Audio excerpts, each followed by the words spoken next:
Seguimos en su programa Vox Populi Vox Day. Gracias por permanecer con nosotros. Recuerden que nuestras líneas telefónicas están abiertas. Si desea también usted escribirnos un texto en unos momentos más, ya están apareciendo ahí en su pantalla nuestros teléfonos, así como el teléfono para que envíe un programa de texto.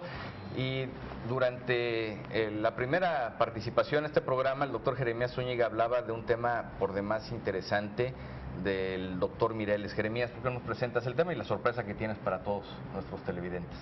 Desde luego, decirle a los televidentes que a las primeras personas que hablen o nos envíen un mensaje de texto, tenemos libros, Hace falta un buen muchacho, del doctor Arturo Cuyas, un libro que realmente para los adolescentes y los jóvenes y para cualquier persona en general puede cambiar su vida, un libro que yo recomiendo, que me gusta regalarle a los jóvenes. Y tenemos dos libros para nuestros radioescuchas, para nuestros televidentes que en este momento quieran participar.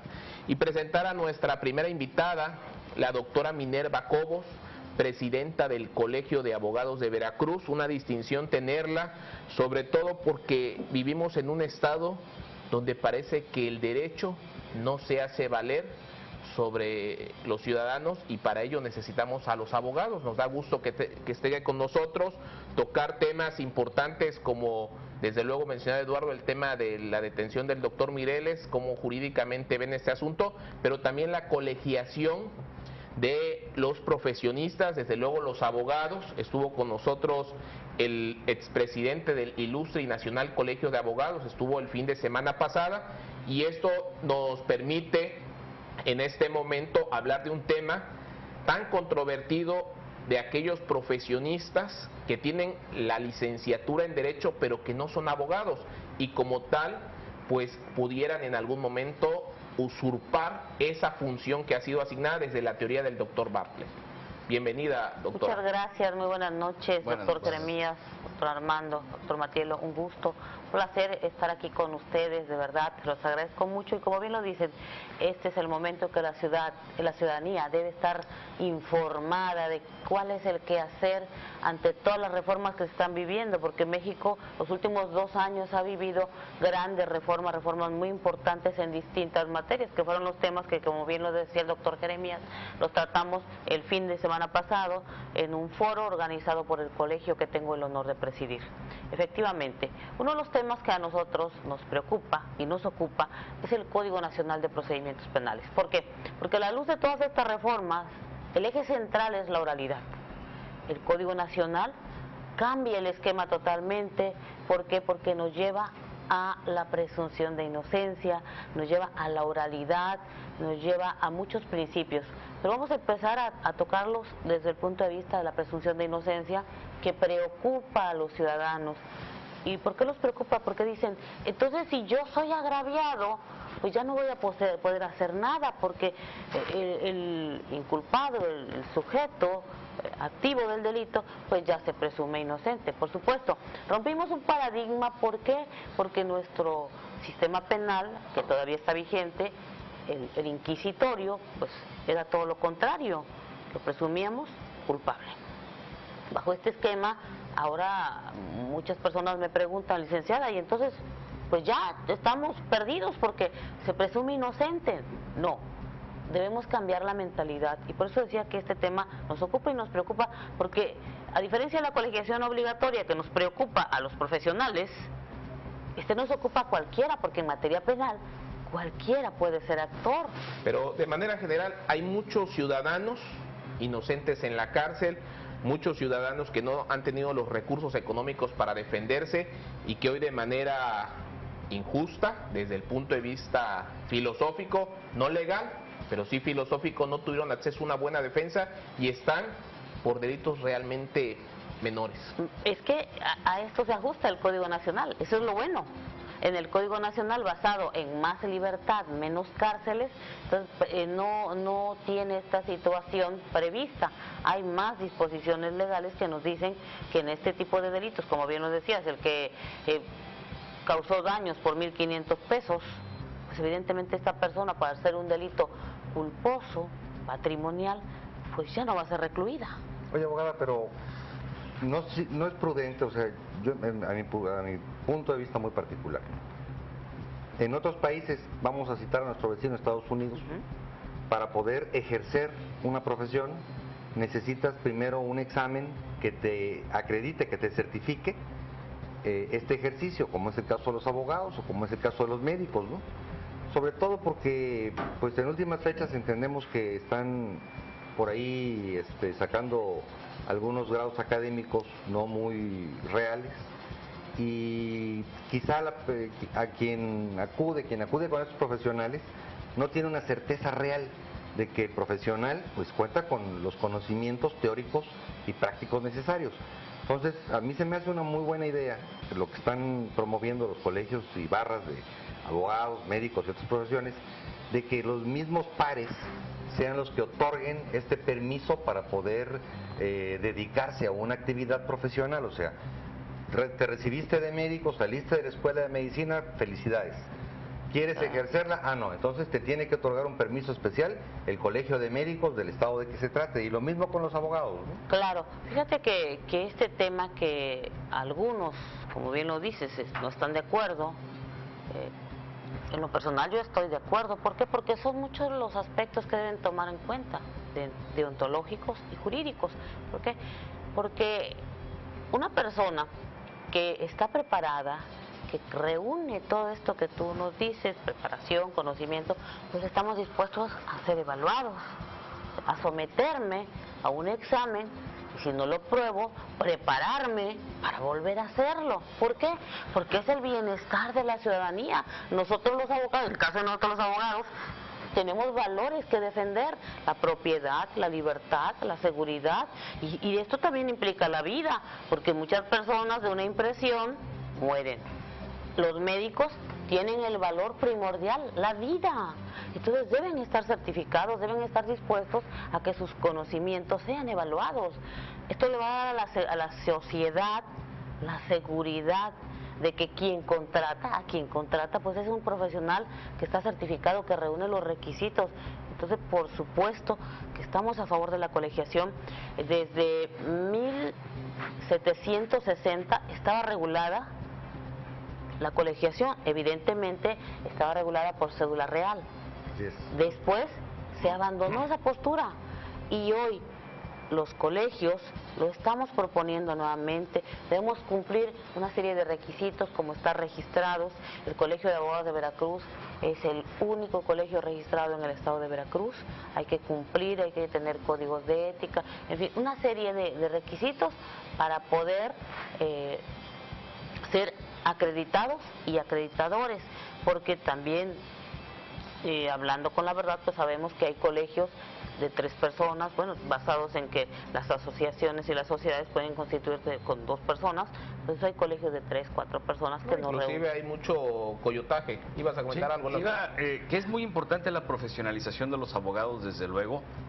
También de mucha profundidad, sí, desde luego, todas las profesiones, de mucha profundidad esta reforma al Código Penal Único.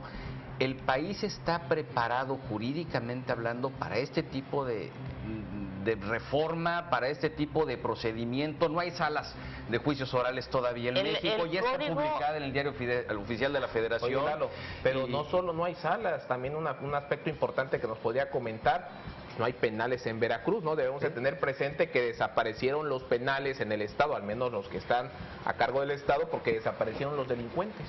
Ya en Veracruz no se delinque, no se requieren penales. Ya no hay, entonces está verdaderamente preparado. El Código Nacional de Procedimientos Penales, como el nombre no los indica, el Código Nacional es para homologar la aplicación de la Pero ¿cuánto tiempo, doctora? Porque ¿cuándo fue que se publicó va a entrar en vigor hasta el 2016. Tenemos todos los estados de la República hasta el 2016 para que entren en vigor. Pues hace un momento está basado en la oralidad. De hecho, la tendencia es que todos los procesos vayan a la oralidad. En materia mercantil ya entraron en vigor. Y todo, la materia familiar, todo va hacia la oralidad. ¿Hay infraestructura en este momento? Toda la tendencia. Pero aquí el tema que pregunta Jeremías, efectivamente en este momento no tenemos toda la infraestructura, tenemos tiempo hasta 2016. ¿En dónde se están dando? Porque recuerden que la reforma penal obedece a las reformas constitucionales a partir de 2008 que se originan por el caso Radilla Lozano, que impacta de una manera determinante en la justicia mexicana y que rompe todo un esquema en el cual dejamos de hablar a partir de ese momento de garantías individuales para hablar de derechos humanos que son reconocidos en la Constitución. Ya no se dice que la Constitución los otorga, sino que los reconoce. Entonces este sistema como cambia con la resolución del caso Radilla, cambia el paradigma, cambia el esquema y entonces vamos a cambiar hacia un Código Nacional que entrará en vigor hasta el año 2016 y que busca homologar las sanciones, la aplicación de la justicia.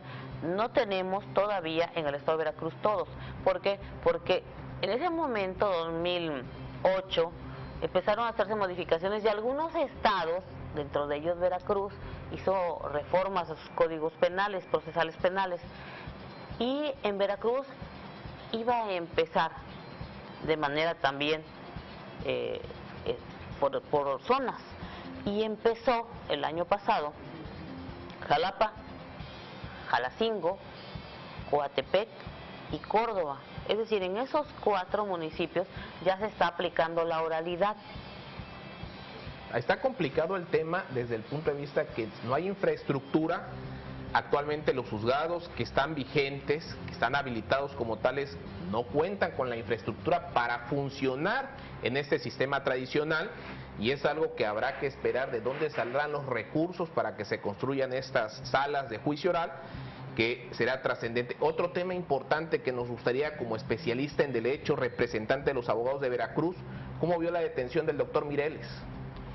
Bueno, la detención del doctor Mireles, como bien lo señalan, hay 2 versiones, una de su abogada, otra de la autoridad.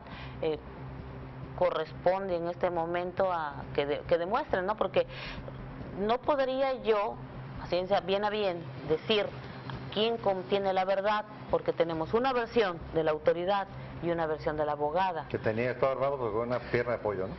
Entonces pero si se sigue el principio de presunción de inocencia, permítame. ¿dónde queda? Bueno, no, es que el tema tiene 2 aristas, una versión. Entonces, inclinarme a favor de una de las versiones sería injusto, porque no he leído el expediente. Todos los abogados sabemos que para poder opinar es indispensable conocer cuál es el contenido del expediente. Esa estrategia de la defensa de Mireles no ha declarado, él se ha reservado el derecho a declarar, lo hace como una estrategia porque no tiene elementos, en este caso ya el Ministerio Público y el juez, para hacer lo que sería la consignación. Bueno, es un derecho de reservarse el derecho y de no declarar, inclusive si no quiere, es un derecho consagrado en la Constitución, el artículo 20 le otorga este derecho. Pero volviendo al tema que nos preguntaba acá de la presunción de inocencia, fíjese que la presunción de inocencia, que es lo que estaba yo, fue con lo que inicié, no nos debe preocupar. ¿Por qué?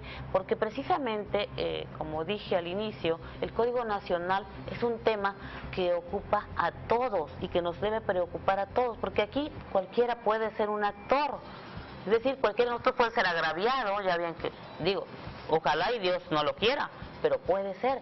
Y entonces en ese sentido, ¿qué debemos hacer?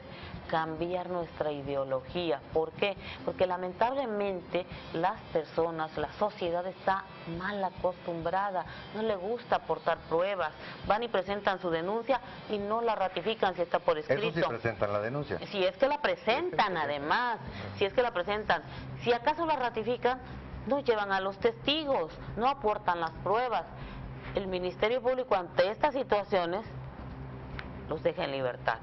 Pero en este momento que vivimos, todavía bajo el Código Antiguo, que está en vigor, el Ministerio Público tiene el monopolio, el ejercicio de la acción penal, está obligado a investigar, por supuesto. En cambio, con el Código Nacional de Procedimientos Penales, el Ministerio Público deja de tener el monopolio de la acción penal, ya se permite la acción penal de los particulares en determinados delitos, por supuesto.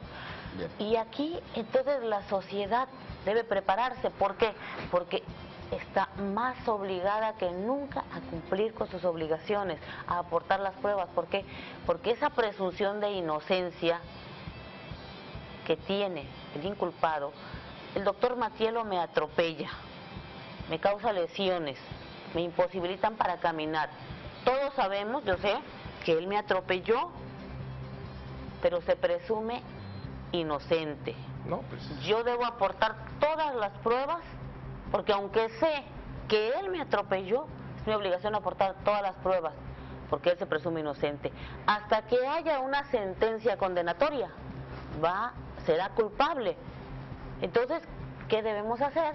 Pues aportar todas las pruebas. Es un tema mucho más profundo, desde luego. De entrada, aunque la vamos a invitar a otros programas, en el 2016 platicaremos de cómo va la oralidad de los juicios. ¿Le parece, doctora? Claro. Muchas gracias por estar con nosotros. Tenemos mensajes. Adelante, Pamela. Gracias. Felicidades a todos en el panel. Gracias, don José Olivares, doctor Sánchez. Muchas felicidades. Luis René García Cabrera quiere el libro en el Fraccionamiento Reforma. Pues ya está el primer libro. Muchas felicidades a Luis Rome García Cabrera. Les agradezco que nos permitan dar nuestras opiniones, señor Juárez. Al contrario, nosotros le agradecemos el que se ponga en contacto con nosotros. Muy interesante. Saludos a la doctora a través de la cuenta de Twitter. Y pues muchas gracias, doctora. Tenemos que ir a un corte. Vamos a regresar enseguida con más aquí en Vox Populi, Vox Day. Quédese con nosotros.